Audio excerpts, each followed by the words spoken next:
Ladies and gentlemen, good evening. Give yourselves a round of applause for coming out on a great July night for this informative program. We're so happy to see you and really gratified to see this many folks who are interested in the historic preservation of our beloved city. A couple of housekeeping announcements before we begin. There are emergency exits here, obviously. This is one behind me, and of course up the stairs. And if you know of someone who has not attended our meeting because of the staircase, please note that the Elks, as part of their centennial, installed a lift now in the staircase. So we're able to accommodate, right, those who are having difficulty accessing the space down here. And you've heard this commercial from me before, but I think this is a really great space for us. In the evenings, in the summer, when it's still light outside, it's nice and dark down here. In the school gym, you know, it was so bright from the windows, it was difficult to see the slides. And there's so many reasons to be here, including the fact they have a nice, safe parking lot. They don't charge us anything, and there's a bar upstairs. All right, so welcome, and I hope you enjoy this evening. The restrooms are in the back. I don't know if I mentioned that, and again, the exits. And we thank the Elks for all they do in our community. We just had their centennial last year, so they just celebrated their 101st birthday here in the city of Beacon this week, and they do amazing things in the city of Beacon. We do have some folks who are coming in, so welcome. We can put up more chairs if necessary. That's always a great problem to have. But I'll ask everyone else, if you would, to please rise so that we can begin our meeting, as we always do, with a pledge of allegiance to the flag of the United States of America. I pledge allegiance to the flag of the United States of America and to the republic for which it stands, one nation, under God, indivisible, with liberty and justice for all. Thank you so much, and thanks for coming out again tonight. Before I turn this evening's microphone and podium over to our esteemed mayor, someone who needs such little introduction tonight, I wanted to make three announcements, three really, I think, exciting announcements. Number one, we are going to open on Saturday our fantastic new exhibit about Camp Nishkadaigat. And Diane Lapis just came in. She tries to hide, but I never let her. Where is she? She's in the back. Woo! Woo! She and Diane Murphy, who is our Vice President Curator at our headquarters, have put together another fabulous exhibit, and I hope you'll come and enjoy it. If you were here last month, you know the topic is fascinating. And so we are going to be open extended hours this Saturday for that exhibit opening, 12 to 4 instead of 1 to 3. And if you're a Beacon Historical Society member, you're also welcome to come to a special reception that we're having on July 28th, one night next week. I hear tell there might be some libations involved and some light snacks and an opportunity to enjoy the exhibit with fellow members of the Beacon Historical Society. That was in your newsletter, in your July newsletter, which I am certain you read word for word. Am I right? Yes. All right, that's what I like to hear. Okay, our second announcement, I just was notified today by the William G. Pomeroy Foundation up in Syracuse that they have approved the second of our two applications that we filed for two more historic markers in the city of Beacon. And one, I'm happy to say, is a partnership with the city of Beacon on Chestnut Street near the parking lot behind Rite Aid. We will be erecting a sign about the fact that Chestnut Street was the dividing line between the twin villages. And so we were approved for that. And we applied for a second one. And I'm really pleased to say that in partnership with Scenic Hudson, we'll be erecting another William G. Pomeroy roadside historic marker about the historic Mount Beacon Incline. They've worked with us near their parking lot. As part of the application process, you actually have to provide a letter from the location where it is to be hosted. The city and Scenic Hudson provided those letters, and we had to provide primary source documentation. It's a competitive grant project, so it's pretty amazing that we got two last year, the Elks here and the Memorial Building, and now we're going to have two for the upcoming year. So give yourselves a round of applause for helping to raise awareness about the history of Beacon through support of our society. And then finally, for the first time anywhere, you are about to hear the names of our honorees for what will be our 9th annual Beacons of History Awards this November. We always have it on the Thursday after Election Day. How many of you, let's see a show of hands, have come in the past? Okay, is it a good time? Yes. Well, is it a good time? Yes. That's Lots more like it. It's a great time, and you will not want to miss it. And I'm really pleased to share, in part because our honorees this year are so terrific. Our individual honoree is someone who many of you know, and if you do, you love him, George Atkinson. If you have not yet met George, he's 98 years old. He's a walking encyclopedia of Beacon history. He's one of our most faithful volunteers, and he is so sharp, and he loves to talk. My only worry about the night is giving him the microphone. Okay, 98 years old, still drives. He's really he lives in the same house he was born in 98 years ago. That it was his parents' house. Can you imagine? So he's a walking institution in Beacon, and we're really thrilled that he's our individual honoree. And then our business or organizational honoree this year is the Roundhouse. They represent such a great example of adaptive reuse of one of our historic buildings. As a society, it's always our hope that they will keep our historic buildings and give them new life, new purpose, instead of taking them down. And there are a few examples that are better or earlier than the Roundhouse and the McAlpine family and what they brought to Beacon with their interest and investment. So a round of applause for this year's honorees for the 9th Annual Beacons of History Awards. If you are a member of the Beacon Historical Society, you'll be receiving your invitation in the mail. If you're not, now's the time to go home. Judy, tell them, go home on our website, right? And sign up to become a member. For $25, you get our monthly newsletter, invitations to those kind of special events, invitations to come to our monthly meeting, and most important, the satisfaction of knowing that you are helping to preserve and celebrate the rich history of our community. So please, if you're not yet a member, shame on you. And this is the last night that you're a non-member of the Beacon Historical Society. How's that? As of tomorrow, you'll all be joining. I know it. So with that, tonight's topic is indeed the historic preservation of the city of Beacon. I had the privilege of serving with Lee on the city council many years ago. He has never left office. He served 6 terms? 9 terms. I was making you a younger man. 9 terms on the city council. And of course, he's been our mayor since 2020, a time of tremendous change here in the city of Beacon. We know that what attracts so many people and what makes our community so darn special is our history, right? Our charming Main Street, the story of our ferry and the Mount Beacon Incline, and the people and the organizations that make Beacon Beacon. And Lee has really been our leader and a thought leader here in the city of Beacon on the subject of preserving our buildings. He and his wife Elizabeth, who's here with them tonight, live in a historic home on Route 9D. It's beautiful if you've ever seen it, right next to Rose Hill Manor to the left. It's stunning, and they've done a great job preserving it. They were gracious enough to invite us into their historic home for our holiday party a few years ago.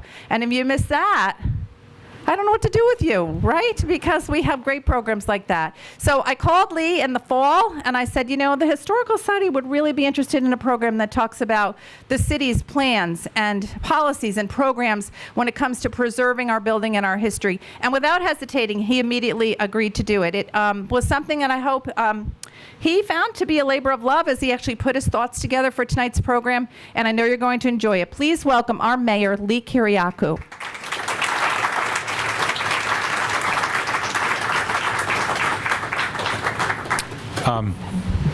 Can everyone give Denise a round of applause, please? Isn't she great? Okay, hi everybody. Yes, my wife is the other one in red over here in the front. It's Elizabeth Barrett. She didn't marry a Browning, so she uses the name Barrett. You know, that's one of her flaws. Anyway, so we're going to talk about zoning, Beacon's Renaissance, and historic preservation. As Denise said, we've got a Victorian on Route 9D. We'd be happy to host the Historical Society anytime. Please feel free. We also got way over our heads and bought Myros from Verney Way back in 2004-05 and spent like the first 4 months in the basement doing shoring up of the building, you know, discovering the steel beam in the, you know, holding up part of the building. And but anyway, it turned out okay. It's now owned by the folks that run, actually by the group that was the HOP, but they rent it to Melzinga, which turned out really well. So we like doing historic renovations. Do you know the house on 9D, 2 blocks north of Main Street, pastel green, Victorian, big yard in the front, also on 9D. That's also a Victorian that we own. Our house and that house were both nursing homes and got bought.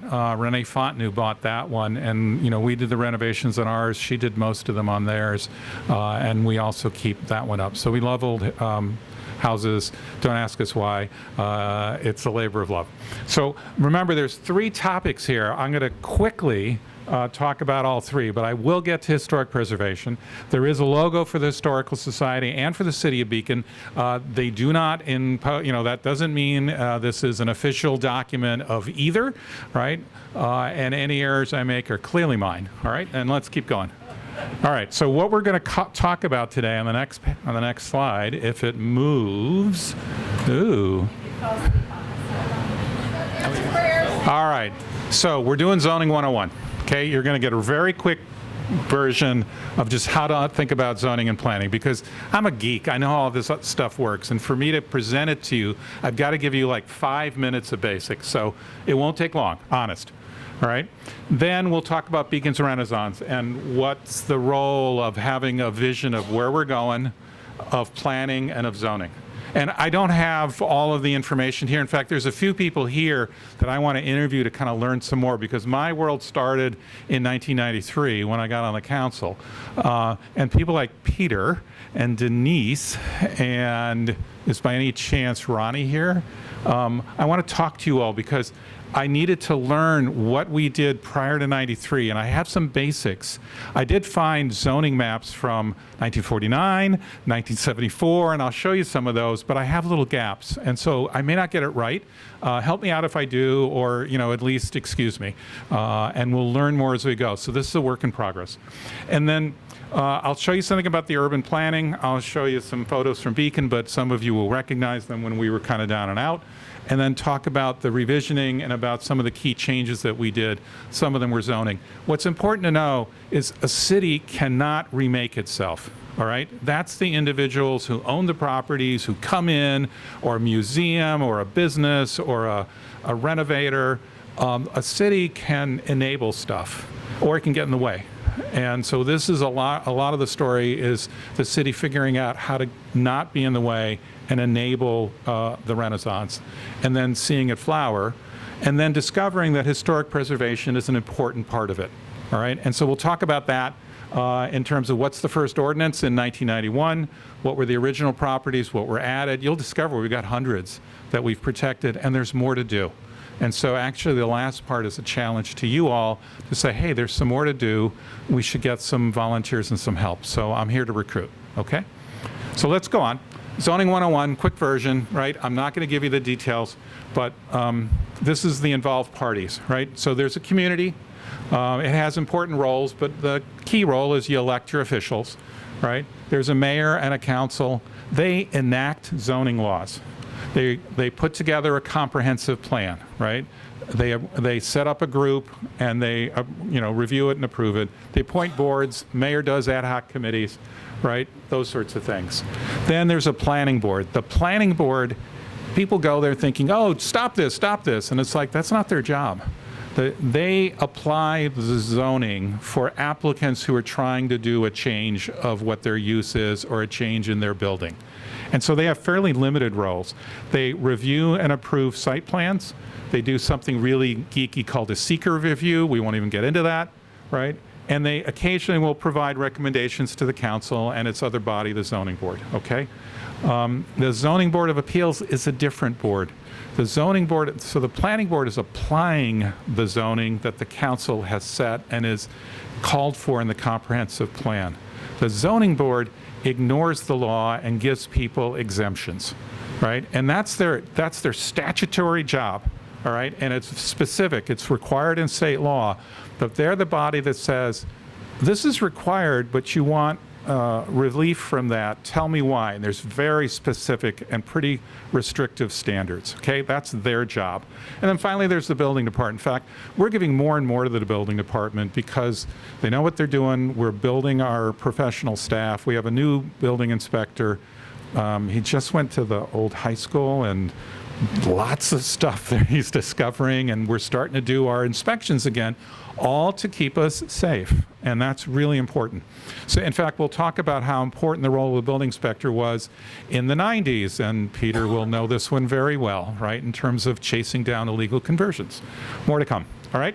So you heard some of the documents as well. There's a comprehensive plan. That's an overall document. And I'm going to be referring to comprehensive plans or plans from the 60s and 70s, and then when we redo them we start to redo them in the 90s in pieces, and then we do a full version in 2007 and 2017. There's zoning laws, which the city enacts. There's site plan, which is, all right, I'm going to, be building this structure. The planning board needs to see the entire site. That's a site plan, okay? A special use permit or a design concept is an opportunity for the planning board or the council to weigh in on what something is going to be before it gets built, but at a high level. Right, a design concept, not the details of where do the trees go, what's the fencing look like. That's the planning board's job with their site plan. And then finally, there's seeker. We won't go into it. It's technical. And as I mentioned, the zoning board gives variances. That's the basics. I want to show you one more piece, and then we'll keep going. I'll show you two more pieces. These are our current zones. I'm going to walk. I needed a little laser thing. Oh, that'd be kind of cool. Anyway, what's important to know is the key zoning components start with those first letters on the left. R1 means residential, one family. Anytime you see an R, it's residential. RD means, it can be a one family, it can be a two family, it can be apartments. So the D stands for design.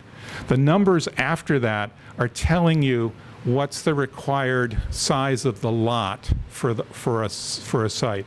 Our house is R140, and what that means is it's single family, residential, 40,000 square feet per unit, which is an acre. So it's basically 1 acre zoning. R120 is half acre zoning. R110, and they get smaller. So something like RD3, and we'll be talking about RD3 because that was the zoning used in a large section of the city that was undone in the 90s because we decided it was the wrong zoning. So those are the Rs. RMF means residential multifamily. Right? Then there's the non-residential ones. In Main Street, we now have a zone called CMS. There's also one for Fishkill Creek, very specifically, and there's one for the district that runs from the end of Main Street down to the waterfront, which is called the L, the linkage district, right? Those are what are called form-based zoning. What that means is we actually give examples of what we want the thing to look like, right? So in the creek area, what we designed in our form-based zoning is, hey, we want residential structures that look like old factories. If the old factory's still there, use it if you can. If it's fallen down, we're still looking for a form that looks like an old factory, right? On Main Street, you see what we're doing, right? We're looking for designs that either are historic in their nature or blend in with that historic area of the around 1900, where the brick buildings, 3 stories, 4 stories, storefronts on the bottom, right? That's the form-based zoning. We have form-based zoning in those 3 areas. There's a zone called a T-zone on either side of Main Street where it's transitioning from the Main Street buildings to the residential, and then there's some business ones. What's important is that last one, the HI. And what I'm going to show you is HI, which is heavy industry. That was our factories. And it was really important in the 90s to move away from them. And you'll see why that was when we talk about how Beacon got to where we got to. And then there's the historic overlay zone. So the overlay is in addition, a property can have an additional overlay historic designation. So our house, R140, is also in the historic district and landmark overlay zone. And what that does is it gives additional uses, but also restricts the owner in terms of how they alter the exterior. We'll get into that, okay? Finally, we have a comprehensive plan. Our comprehensive plan, which we updated in 2017, basically has those 5 elements. Some increased density is an important underlying objective. And that's because, one, we're a city, not a suburb. But two, we know that Main Street fell into decline because this community wasn't big enough to support it. And so the old days when people would come to Beacon to do their shopping went away, and we need greater density. But that density is on Main Street, right? And it's on the creek, and it's down by the waterfront, okay? It's not everywhere. We have single-family neighborhoods, right? And it makes the community a walking community, right?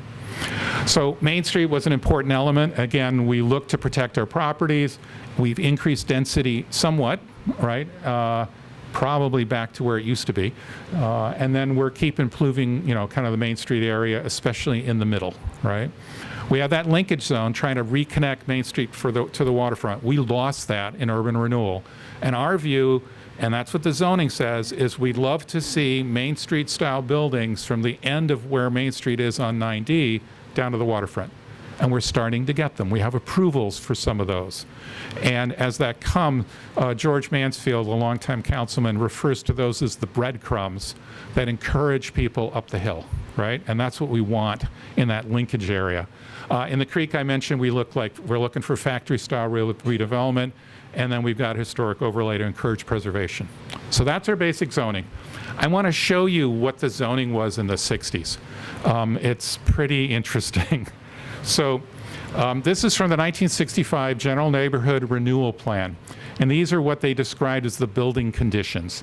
So can you see the darker coloring? There's sort of a darker version and a lighter version. The darker version are the ones that have deficiencies in 66 to 100% of the properties. That's how they classified it. And then the lighter shading was 1/3 to 2/3 of the properties had what they called deficiencies, right? So one, that's what we were facing, and maybe two, that's what their opinion was, right? But that's what we were looking, especially west of 9D. 9D, remember, was South Avenue. So west of South Avenue, and also around Fishkill Creek, right? So that was the existing conditions in the 1965 plan. What they were proposing in terms of renewal activity were 5 phases of renewal. First in the west, so west of what is now the arterial. So you can see in this photo here, you don't have the arterial. You've got 5 corners still exists. Everybody here okay? Okay. Can't? Yeah, I wish I could. So I'm gonna, if I leave the mic, Pete, can I leave the mic if I talk loud? Take it with you. All right, that's fine. I can do that. Got some slack there. Yeah, exactly. So in here, right, was the area of phase 1 urban renewal. There were 5 phases they were expecting. First in the west, which was actually done largely. And then the second one would have been the center of Main Street. Then the 3rd, 4th, and 5th. So they had a pretty dramatic, I mean, we look back and say urban renewal was pretty fundamental. Only phase 1 was completed, as far as I understand. And again, I may have some of this wrong, so I'll need your help afterwards to help me kind of correct things. The arterial is built here. Notice there's a, what do they call the side road next to a main road, a connector road? Yeah, so it not only had that, it had the connector road directly in front of our house, which they built 9D, but they didn't build the connector road. Amazingly, let me show you where Main Street is. Those 2 blocks, 2 blocks. You're saying, what? It's like, well, the view in 1965 was the Main Street was so long, it couldn't be supported, and they needed to truncate it down. So they cut it off by the arterial, and then they wanted to create a public, a pedestrian area in the middle, all right? And then they were going to build wide streets on either side and tons of parking behind the buildings. You know Henry Street? Why is it so wide? And the 1 block of Church Street behind what was Rite Aid? Again, those were the starts of those wide avenues to bring cars in and out with parking behind. So, and then the last thing is the darker shading was considered clearance and redevelopment. So you can see in the original plans how much they were thinking needed to be redone. So, oh, sure, Denny. Could you go back to the previous screen just to show like This one? 5 corners and stuff? Yeah. A feel for that? 5 corners, right? Yeah, just that's what that was. Yeah, that's what it looked like, all right? And you see that dark coloring, said, we got to get rid of the whole thing, all right? Now, it didn't all happen, all right? But this is where they were heading. This was 1965, all right? This was the picture of Main Street in the pedestrian area. So we have to compete with the malls. That's how that was, and I don't begrudge it. That was modern urban planning in the 60s and 70s. Poughkeepsie did it. It failed, right? We were so dumpy, it didn't happen. And we got lucky, right? And it was going to look like this. Remember, so there was a pedestrian area in the middle, a couple of blocks on one end. That's what they were thinking. And notice, they're all one story, right? We don't want a 3-story building with people living on top of the mall. That's not where we're heading. And so sections where you see kind of relatively newer single-story buildings, that was being implemented because that's what the zoning was. All right? And you're thinking it's crazy, but, you know,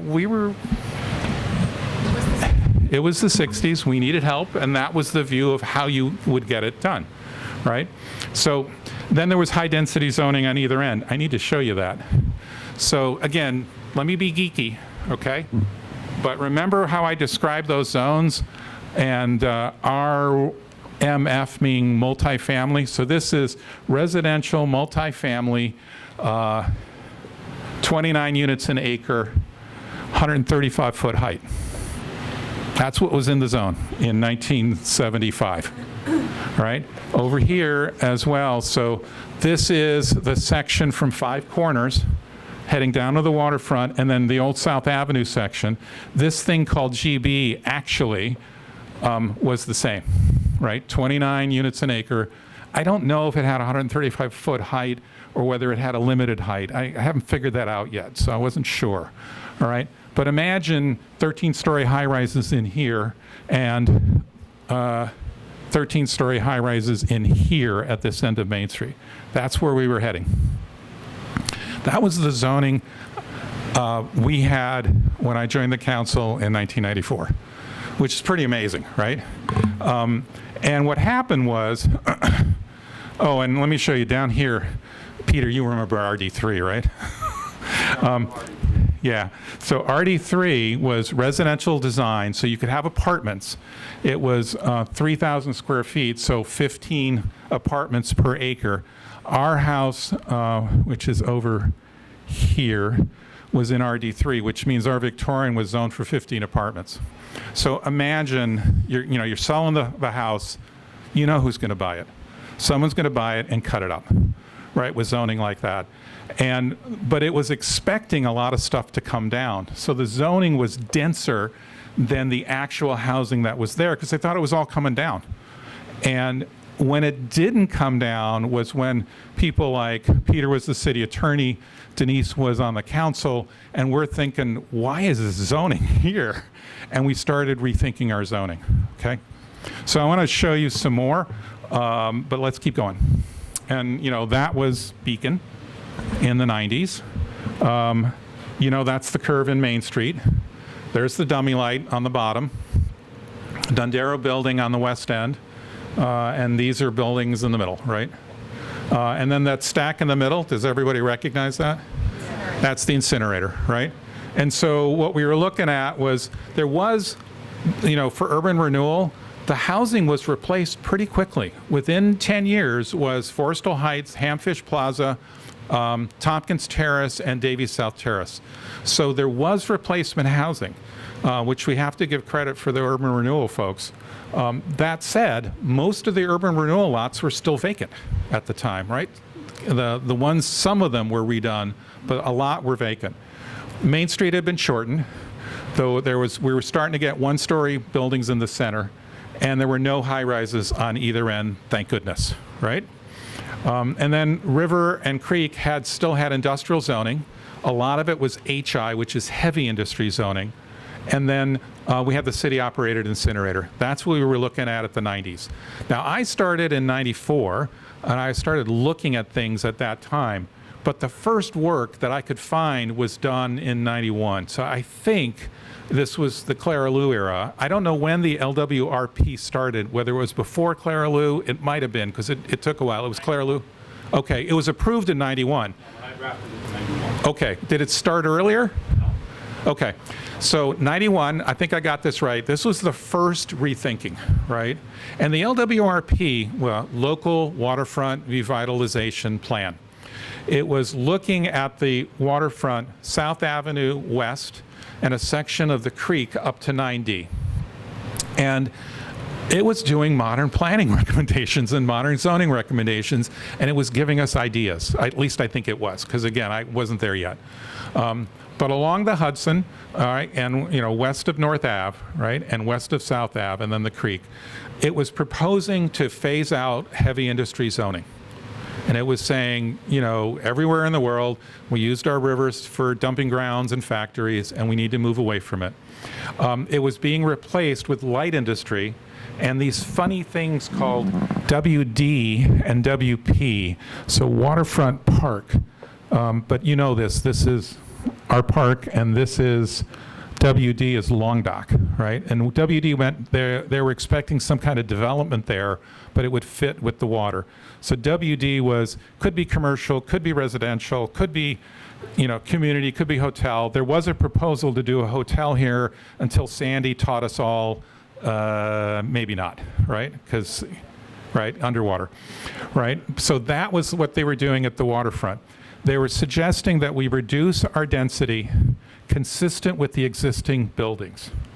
And that's exactly what we did. We started to look at our zoning, realizing it was too dense, it was encouraging conversions, it was doing things that now that we didn't do all the urban renewal everywhere, that we may want to be affecting. It was also encouraging historic preservation. The LWRP specifically identified the Spy Hill area and suggested that it be revised to R140. Right, that was the recommendation, which is exactly what the council did just before Elizabeth and I moved to that house. Right, so we got there and it was R1, 1 acre zoning. We couldn't cut it up, historic preservation. And that was the LWRP helping us out and giving us ideas on where to go. So I give a lot of credit to that and the folks doing it. The other actions, which I know more about, when I got on council, Denise, you came off, but then Peter, you stayed there through 99? Yeah. And then I would come off once in a while, but then keep going. We worked on first stabilizing residential neighborhoods. I recall, and I found a letter I did 2 months after I got on the council, and the first 2 months we had to approve on the council a conversion of a single-family home to multifamily in that area on either side of Main Street. And I'm asking, why are we doing this? And I voted against it, but I asked the council, hey, can we start looking at this? And the council all agreed we should look. We actually did a moratorium on conversions, just that element only, and started looking at it.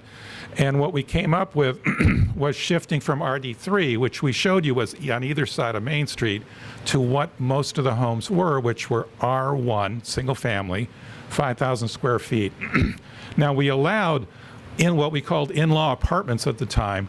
And, what are these things called ADUs, accessory dwelling units, are quite in vogue right now. We did this in the 90s, right? That allowed a widow to stay in their house by allowing them to add an extra unit, like an in-law apartment, and rent it out.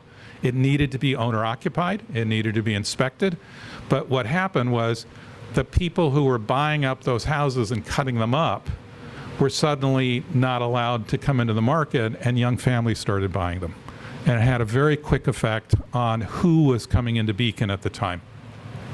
We did a Main Street leap of faith. And I think, and again, I'll need to ask you all, I think you all restricted new ground floor apartments at one point. And then I think we did a second step of then eliminating ground floor apartments, phasing them out. But if for those of you who weren't around, we had ground floor apartments where the shops were supposed to be, right? And we kind of viewed it's not coming back unless we make a hard decision to phase it out. It was purposeful that it would be business just in and around the post office, really, those few blocks. Yeah. And either end of Main Street would be residential purposefully. So it was all apartments and residential, really. Right. For the most part. Peter can address that more. Yeah, sure. When we thought was, first of all, we have a very long Main Street. My name is Peter Foreman. I was a city attorney from 90 To 99. and worked with Lee and me on a lot of these projects. Clara Lou was really our driving force. She had a perfect vision for Beacon. But the thought with the ground floor apartments was, how do we expect to attract someone to come in with a business and have that business be next to people sitting outside their apartment, having a beer on a summer night? So what we thought we would do was we would zone it out, but as you indicated, I think the 7-year phase out was essentially allowing those who had residential apartments to be able to get their investment back. Candidly, what we were looking for is someone not to sue us. In other words, we did not want to give them a reason to bring an action against us to stop our zoning ordinance because we were taking their property away without compensation. We weren't paying them for this rezoning.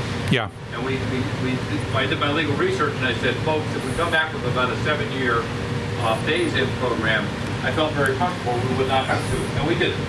Right. And what was amazing to think about the stars being aligned. After we did this provision, 6 months later, this outfit called DIA came knocking on our door, saying we'd like to come to the city of Beacon.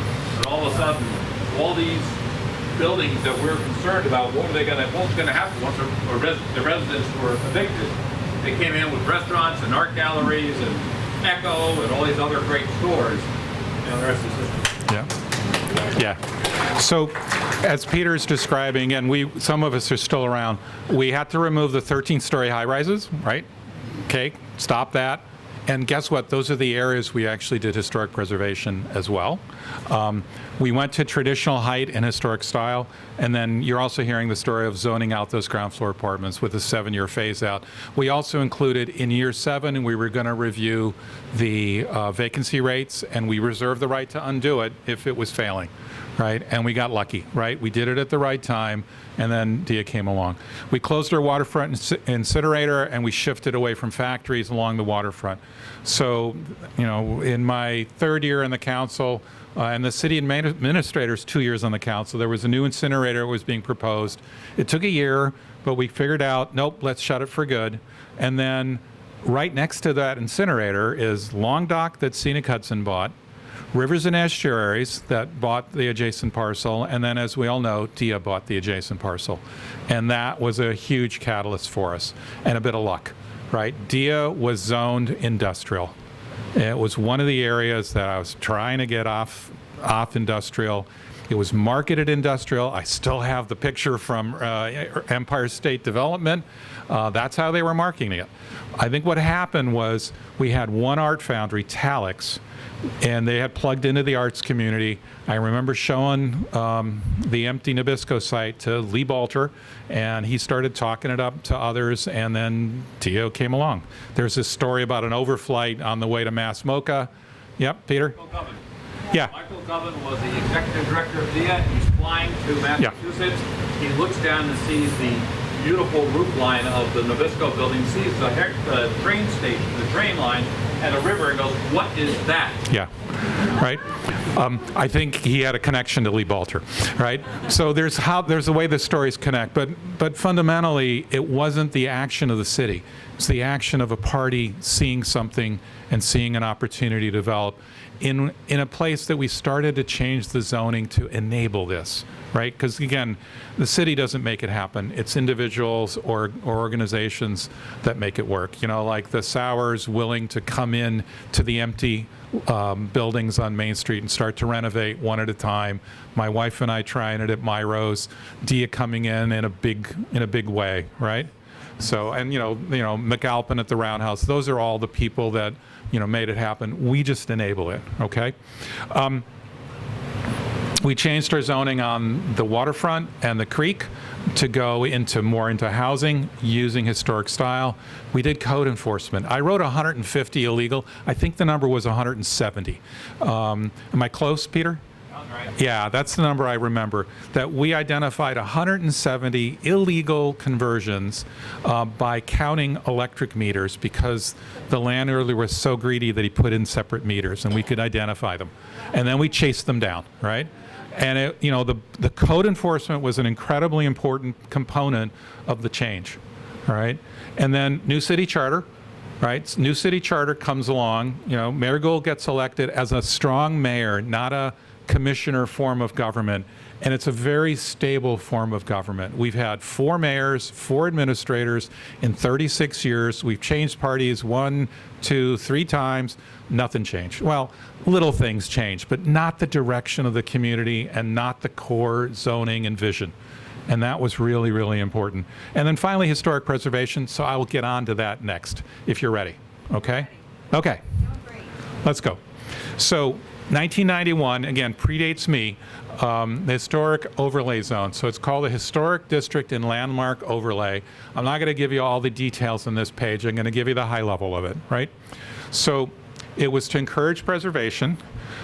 The city council could designate a property as a landmark or a historic district, one or the other. And it has to have special character or historic or aesthetic interest. There's magic words in the ordinance. You have to find those magic words in order to designate it. It regulates exterior alterations. So I know on our house, if we want to change the exterior, not a repair, not painting, but we have a big round porch. If we wanted to take that down and it faces the public way, we have to get approval. Right? And that applies to anything in the historic overlay. And it needs a certificate of appropriateness from the planning board. Okay?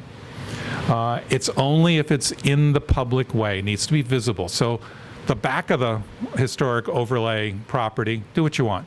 Right? And that was important because we weren't so far along that we could get every owner to do this kind of thing. We had to be reasonable of what we were asking. Our planner, John Clark, is from the village of Rhinebeck, and that's a pristine little village. And John tended to want that. We're not that. And so we had to write an ordinance that kind of fit us. And controlling the part that's publicly visible was an important component of it and making it work right. Not for ordinary repairs or maintenance. It provided additional uses as a benefit to the restriction that the property got. Our house, well, directly next door to our house is the Rose Hill Nursery School on 9D.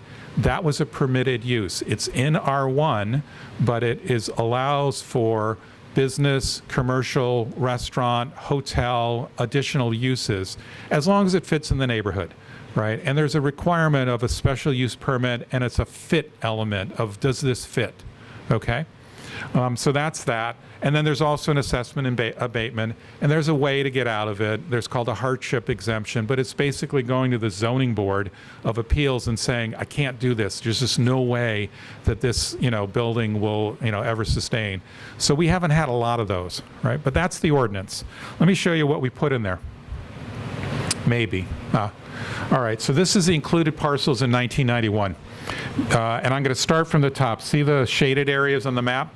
Starting on the top left, that's Eustacia, right? At the end of Manel Place. There's a section of homes on, there's the Bogardus de Wint House, which is on Tompkins Avenue. And by the way, an asterisk means it's in the National Register of Historic Places. High Street, 15 homes. North Avenue, about 30 homes, including the Southern Dutchess Country Club, are in there. The Dutch Reformed Church on the Historic Register. Spy Hill, the area of the homes where we live on 9D. 9D cut our little street off, but the district is still eligible. It is an eligible historic district. We just have to do the work someday. St. Andrew's Church, the Lower West Main Historic District, that's 30 properties on the west end that are on the National Register and in our historic overlay zone. Our post office on Main Street. On the upper Main Street, on the east end, there's about 50 buildings in that. That's in the overlay zone. Notice there's not an asterisk there, so they're not a historic register property, but they're eligible, all right? And that's where they sit right now. Maybe we want to do some work, all right? And maybe some of those property owners do. The Madam Brett Homestead, the Mays Firehouse, the Howland Library on the register, St. Luke's Church on the register, Groveville Mills up on Route 52, and then the Tyranda Bridge, right? And, Tyranda Bridge, right? So That's what was on there originally. These are the additions through 2010. So we've added dozens of homes into there, and we're not through yet, okay? Parcel L, if you remember, is now River Ridge, right? So on 9D, those 18 condos had to be in style because they were next to the historic church and in that Spy Hole neighborhood. The Craig House, and it went on the National Register in 2023. Thank you, Ed Kellogg, who's turning it into Mirabeau. They did the homework to get it on the register as well, right? University Settlement, the first home as you come in to Beacon from Cold Spring is 644 Walcott. In 2006, we added some more, including the base of the incline on the register, the Peter Du Bois House on the register, the prison, the old Matawan State Hospital, right? And you can see more of them. Beacon Engine came in at that time on the register. Burnsville Cemetery, if you know where that is, right? At the end of South Avenue, tucked away, hard to see, right? But some very cool things, right? Some additional ones on Russell, the Calvert Vaux House on South Avenue. So lots of additions. 1 East Main is in the historic overlay. 2 East Main, the roundhouse, is also on the register, I'm told. It's odd. It's the state historic site doesn't say it in one place but does in another. I believe it is on, but I'm not positive. 15 homes on South Street, not all of them. 20 homes on North Street, except one, right? So, you know, that's how things go. And when you get to the bottom, 211 Fishkill Avenue is the old high school. We put it in the historic overlay ordinance. Our maps don't record it. It's an error. I got to get that fixed. And then National Biscuit was put on the historic register by DIA in 2003. It's not in our overlay zone. So I think that's an easy fix for us. I think we should do it. They may object. That's the hard part, is the owner may object. So those are the additions through 2010. Then, oh yes, and this is how redevelopment works in the historic overlay zone. You remember the empty lot with the boarded up of the end of the lot itself on Main Street, and that's the Inn and Spot Beacon. It's in the historic overlay, even though it was a new build, it gets built in style, right? The cornices are there, the treatments of the windows are there. That's how you do it in the historic overlay zone. You know, the next door to us, the Rose Hill, they built a second building on their site, but they built it in historic, they built it in Victorian style. That's how they got their approvals. So that's how it works in there. And of course, there's the Dondero building before and after, okay? So that's what the historic overlay zone can do. Oh, now what did I do? Okay. Yeah. All right, we revised the ordinance in 2020. I want to point out one little thing. It now requires the first item, the first bullet, a historic resource inventory form. Anyone recognize what those are? You remember the 1980 inventory of historic properties that SHPO did in Beacon, right? That's that binder there that the Historic Society lent me. There's about 300 inventories they did. So our ordinance now says, fill out a form. Fill out the State Historic Register form if you want a property included. That's a really good thing, because it creates a discipline for the city. Before you impose something on a property, do the form, identify the specific historical features that are important for putting it into the zone, right? Don't just tell me, oh, this building. What part of the building? The cornices, the windows, the porch on your house. Be specific, right? And whatever those elements are, those are the ones that the ordinance says you can't change without permission. So for instance, you have a slate roof, and it's not considered a unique feature or an enumerated feature, you can change your slate roof to something else. It's okay. And that's what this process is doing. And before you do an addition, you fill out a form and you identify the features, and you take it in front of the city council, which has to do a petition, has to notify the owner and allow a review by the owner, and has specific criteria for putting it into the overlay ordinance. And again, very clear in the ordinance, this is not meant to stop repairs. It's not meant to stop ordinary maintenance. It's not meant to stop switching from wood to a composite material that looks the same, because it looks the same to the public on the right-of-way. And that was some of the changes we made to make this easier for people to work with. All right. We also did a supermajority. So if the owner objects, and we had one of those on Main Street in 2021, a supermajority of the council can put it in over the objection of the owner. All right. But we're putting in some protections on the owners just to make sure we're doing this well. All right. And then some clarifications, and we waive the fees. So in the past, you'd have to go to the planning board and you have to pay for the lawyer's time and the engineer's time, and we waive them. Right? So if you're in the HDLO and you're coming for a permit related to your historic protected, historically protected items, we waive the fees, which I think is really fair and a really good thing to do. This is modeled after the state model ordinance that SHPO has in their community preservation program. I forget the name that they have, but we modeled the ordinance after it. So we have the same ordinance that SHPO suggests. We happen to use the planning board to get the work done, right? Because we don't want to have multiple bodies and make it really tough for folks, right? Which is why we've kind of organized it this way. The SHPO folks kind of like our statute, and I think we can get our statute approved as a certified whatever historic model statute, because I think we modeled it after. These are the ones we were looking at. In 2021, we had done either end of Main Street. We did the post office in the middle, but we missed properties in the middle. And so we identified 15 of them that we added in the middle section of Main Street. And you can see at the far end is that west end that's in the historic register. You can see the Springfield Baptist Church up there. You can see the cemeteries near Verplank and Walnut. And then you can see these green, the additions. So there's 15 properties. Just to give you examples, 3 of the ones we added, the telephone building, you all know that one, right? Looks just like it did, 100 years ago. 269 Main Street was the Beacon News, now Alps, right? That was built in 29. So you don't have to go back to 1900 to have a building that has unique features that are worth preserving historically. And the one down below, the carriage house? The carriage manufacturer, right? And you can see some of the features still there in that building, which is very cool, right? John Clark did all the forms for this, and he did the research to both fill out forms. That's what the other file is. We won't open it, right? But that's what the other file is, which shows examples of this 2-page form, which is a great tool. Oops, just did it again. Okay.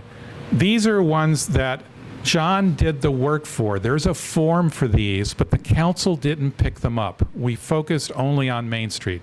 So these forms are already done. So if there were some people who were interested in working with me on getting more of these done, these forms are done. And they're only 4 years old, right? But this house at 159 Fishkill Avenue, sort of the cutest little Victorian in the county, I think they were called once. And these are all on Fishkill Ave. The James B. Forrestal birthplace home, which itself isn't a great home, historic, in terms of the physical building, but it's historic for a different reason. And that's one of the things that allows it to be protected. And the synagogue, right? So those 3 right on Fishkill Avenue, we just didn't pick them up. We didn't have the attention span to get it done. It is easily done. You're going to see me propose them very quickly. North of Main Street, is this like, yeah. Hospital. This is the old hospital, right on the corner of Church and Walnut or Elm. I forget which one. Elm? Yeah. The back of it, the garage is used for an art gallery now, right? Correct? Yes. Yeah. Okay. Not anymore? All right. So we have the owner over there. There's a great bungalow style. What do you call that style on the left? Craftsman style, 11 North Elm Street. And then this one is a really nice one on Digger Phelps, and it's a kind of a classic, simple, doesn't have to be, but it's pretty intact, right? So we have those. We have some on South Ave. Remember, South Avenue was the place that had the 13-story high-rises. And so we haven't done historic overlay in a couple of those, but this is the one on Commerce Street, tucked away. I don't know if you ever see it, but it's a really, really nice building. St. Rocco's is a potential one as well. It may not fit the criteria. You have to be honest about how you go through things. Yeah, is that right? Yeah. I don't know the history, right? And then 22 South Ave, Gothic, Victorian, wonderful building, right? And that one? I remember the Goggins were there. Diane Lapis, is that Sam Beskin's house? All right, so a mayor's home adds a historic element to it, right? Now, I also show you ones that weren't included, right? So John was pretty good about going through, also identified some buildings of like, nope, this doesn't qualify. And I want to give you a couple of examples of those, right? 1156 North Ave, you know that one? It's kind of tucked behind the old auto dealer building, the first block on north of Main Street on Route 9. And, you know, replacement siding looks kind of modern, right? It's kind of lost it. But it is a very old structure, but it's been altered pretty significantly, right? 134 Main Street, kind of like, you know, vinyl siding, newer windows, remodeled. You know, 6 Willow, this is the creamery, right? And it's like, right? And you got to be careful because if you put this in the HDLO, the one on the right, that's what's protected, that one, right? In other words, they don't have to ever get any better than that.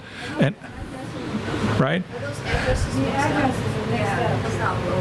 Oh yeah, no, 134 Main. Yeah, that's one. Yeah, that's 134 Main over here, right? This is 6 Willow. Sorry, you're absolutely right, and that is North Avenue, right? My apologies. Thank you. This is the first time I'm doing this. Absolutely, right? Here's a couple more. Here's the old one of 11 Willow, and here's 11 Willow now. And it's like, oh, I wish they could do something else, but you don't want to put that the way it is in the HDLO, because then it stays that way. You want to find an owner who does that, and then you put it in, right? What's that? 11 Willow was The great photographer here. Oh, is that right? Yeah. Famous photographer. So another reason to kind of understand the history of the houses. I can only look at the outsides. I don't know that kind of history, right? And then, you know this one on Digger Phelps, right? Whatever, right? But John cataloged a bunch of them and used examples of, here are ones that don't work, to kind of give us ideas of what are the criteria and what's a good fit, right? Then I want to show you one more thing. This is the State Historic Preservation Office's CRIS website. And we might play with the website in a little bit, depending if we got time and whether the computer is nice to us. But this is our, if you go to the site, you can click on it. You got to go through a few clicks, and then you can kind of keep making the map of the state-of-the-art bigger until you get to here. You just keep clicking on the map and enlarging it. And what you see are properties that they've cataloged, including all 300 of the properties from the 1980 inventory. But the problem is, because it was done in 78, 79, 80, they don't know if it's good information, right? And so I can show you our house. Our house is down here, and it's listed black. And we know when the survey was done, it was listed red, which means it should be included. But when they put all it on, it had been so long that they said, no, it's been too long, it'll have to get redone. Every single property in that big book that was done in the 80s is on this. You can click on it and actually find and print the inventory pages, right? The ones, this is the Reformed Church, you all know that. Yellow means it's on the National Register. Here's the DeWint Bogartis house on Tompkins in the register. Here, our green means eligible, and they're in the historic overlay. That's the High Street Victorians, right? But they're not a historic district, not on the National Register. But we believe that they are eligible. We believe the Spy Hill area is an eligible one as well, but it hasn't been done. In here, this is the West End Historic District. You can see all the yellows. They're on the National Register. What's that, honey? This is the U.S. Post Office. Here. Yeah. Over here is the East End Historic District, which isn't on the register, but is green, meaning they're eligible. Yeah, individual one. So if I showed that one, it would be on, right? But that's what this coding means, right? So yellow means it's on the register, green means it's eligible, red means it's not eligible. And like, for instance, Edgewater, which is gone, right? And so one of the things we could do is help SHPO kind of update their files, and then they will update the map. But this is a great resource for us to kind of start to look at, are there more things we want to do? Okay? And here's my challenge to you, right? What can we do? So I think you all may be interested, and I'd be very willing and interested as well, to kind of finish that review of potential additions to our HTLO ordinance. And if you're interested, I'm happy to meet and we'll lay out a game plan. As I said, we can start with the existing HRI, Historic Resource Inventory forms, the ones that John Clark did. And they're great. I think they're pretty much ready to go.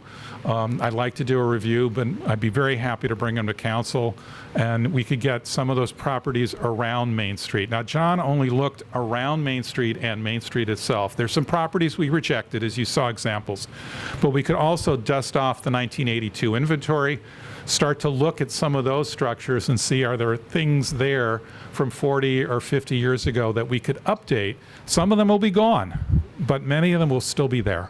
Right? And if we updated them, we can go to the CRIS file, we can fill out a form. A lot of it will be kind of on-site work. And, we probably get some advice from SHPO. But I think we could prepare a packet for the council to start considering. We'd have to follow the requirements of the statute. It's the update that we did is a good statute. It lays out criteria. It makes you specify which elements are important, right? You fill out the form. There's a judgment call. There really is, right? And you saw some examples of a yes and a no. There's some judgment calls to be had. But, that's what a community group does, right? And then finally, the council will make decisions too. And the owners will have a say in the matter, right? And then the last one is the ones that we put in on the HDLO in the early days, before that rewrite in 2018 or whenever I said it was, those don't have forms. We may want to go back and do forms and try to get those recorded so that we've identified what are the historic features of those homes that we want to protect. Okay? I'm going to stop and take questions.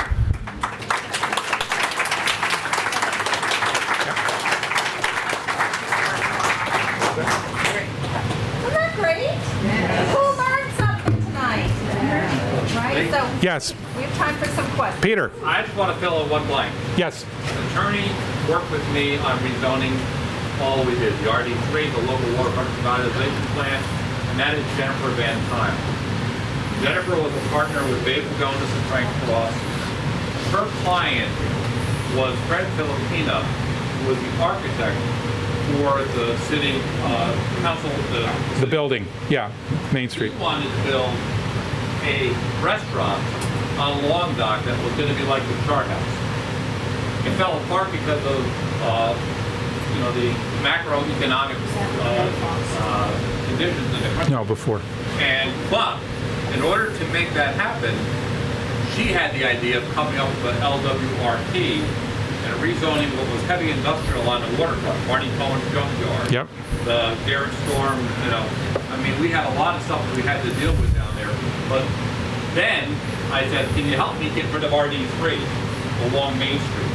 And she came up with the idea of doing this HDL, the Historic District Overlay Zone, as well as 2 or 3 other areas that we put into the zoning ordinance. But I think before we close the record on this tonight, Jennifer deserves. And Jennifer's a Beaconite, right? Yeah. She I think born in Cold Spring, now lives in Fishkill, but she's probably the best land use lawyer in upstate New York. She's very, very smart, now, and had a lot of great ideas For example, instead of going to a lot of communities at this time had their own historic preservation board. Right. And she goes, that's an unnecessary bureaucratic step.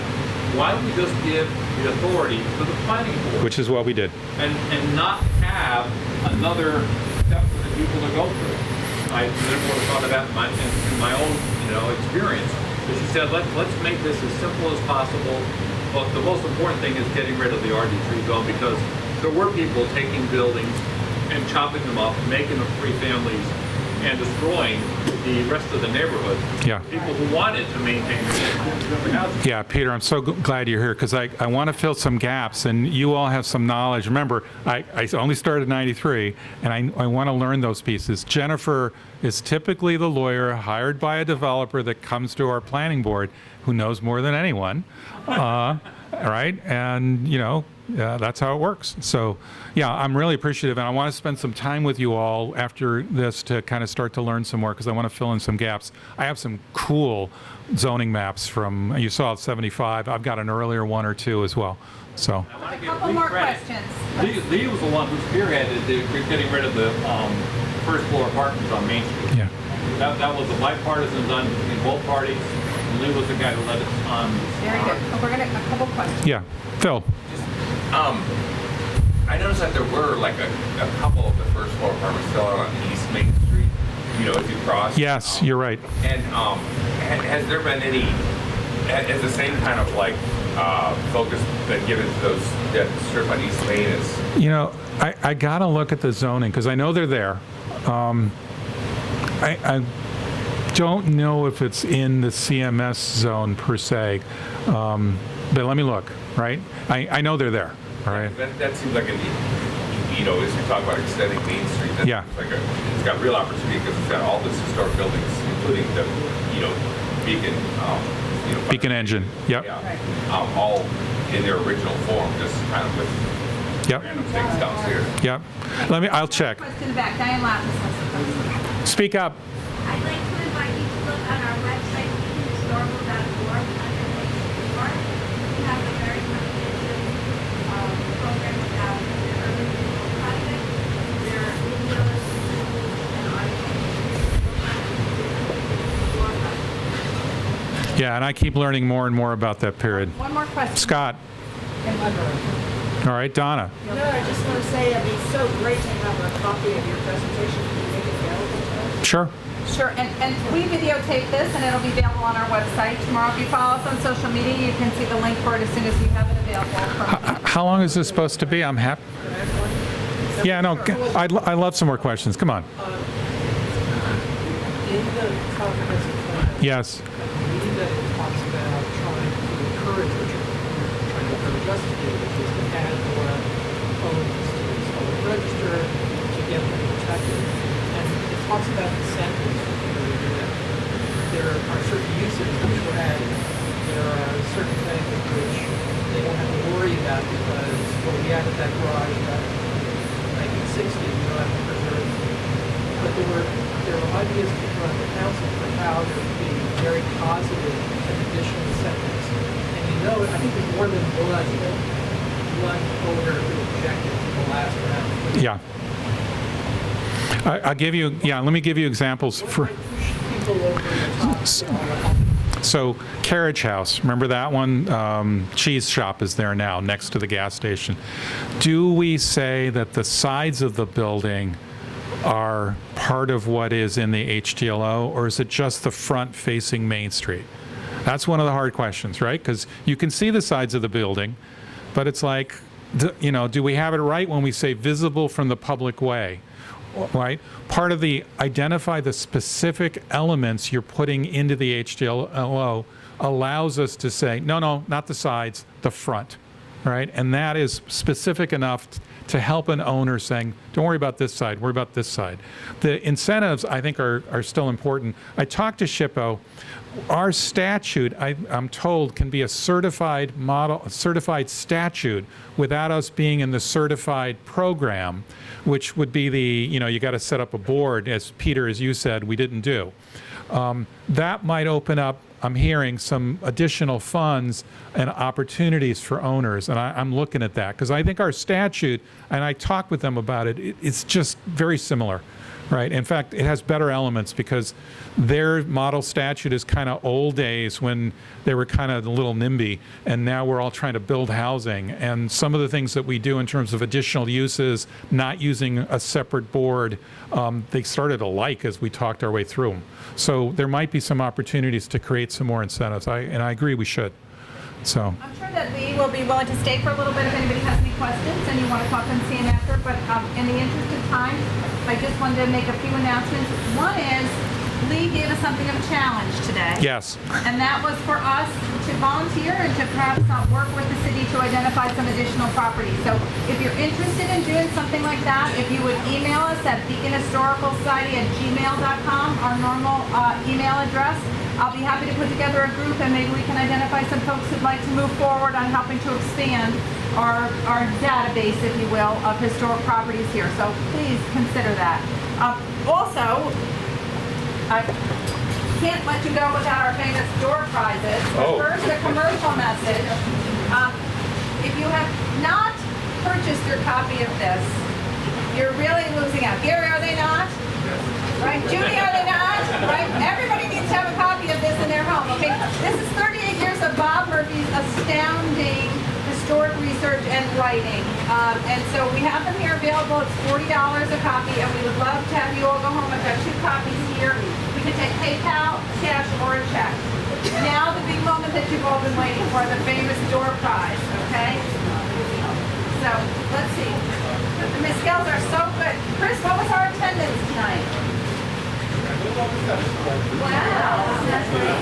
Good. Well, wasn't it a great presentation? So I'm so glad you came out. And although we came a lot of it, they really put this together for us, so we should all be so grateful. All right. And because you're young and you're good eyes, you can read out the number. 079687. Can you hear me? 079687. You have to be here. Nobody left the room. My husband was in Illinois.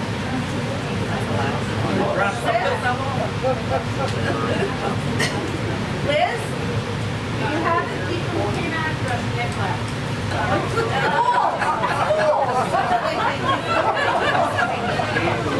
You can read the number out. Read the number out. That's how my glasses are.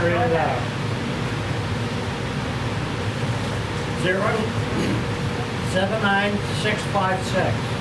656 are the last 2 numbers. They just sound like, there you go.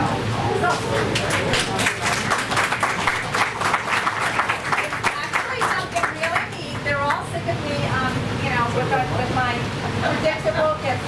I just came back from a fabulous cruise to the Amalfi Coast and Croatia and Montenegro.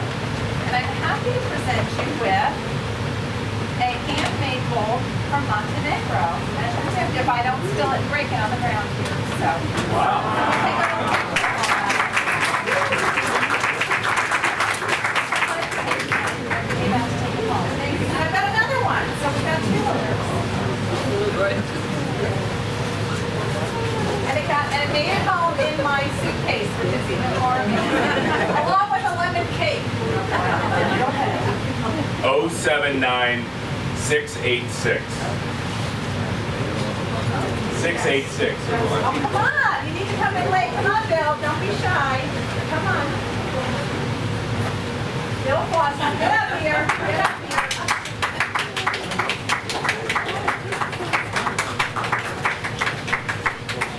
I like to put you in the limelight. You like to be shy, quiet, just to have my That's it, the limelight. Great. Enjoy that. Your beautiful bride back there. It's my pleasure to our treasurer at the Historical Society. I'd be remiss if I didn't thank all the folks who volunteer at the Historical Society and are our trustees. So wave your hands and everybody else give them a round of applause.